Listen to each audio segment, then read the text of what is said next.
ప్రభు నందు ప్రియులారా, ప్రభు పేర శుభములు తెలియచేస్తూ 94వ కీర్తన 18వ వచనము ఇలాగున జ్ఞాపకం చేస్తూ ఉంది. యెహోవా, నీ కృప నన్ను బలపరుచుచున్నది.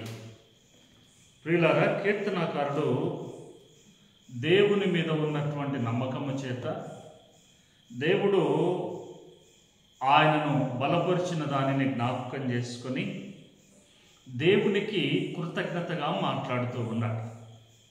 అలాగనే నూతన నిబంధన గ్రంథంలో కూడా అపోస్తలుడైనటువంటి పౌలు అతిశయపడుతున్నటువంటి సందర్భంలో పౌలు అంటాడు, నేను అతిశయపడవలసిన కారణము ఉండే కానీ నేను అతిశయపడడం లేదు.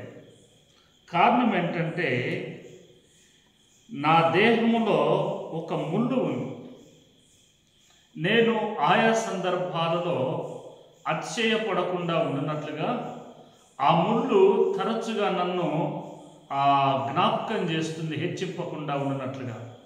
అయితే నేను అనుకున్నాను, ఆ ముళ్ళు నేను తీసివేయబడాలి అనుకున్నాను. కానీ ప్రభువు నాతో మాట్లాడుతూ అంటాడు, నీవు దానిని తీసివేయవలసిన అవసరం లేదు, కానీ నా కృప నీకు చాలు.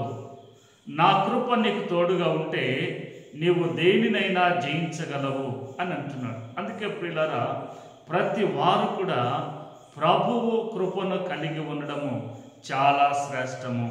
ప్రభు కృపను కలిగి ఉండడము అనేటువంటిది ఒక ధన్యత. దేవుడు నీకు నాకు అటువంటి కృప అనుగ్రహించును గాక.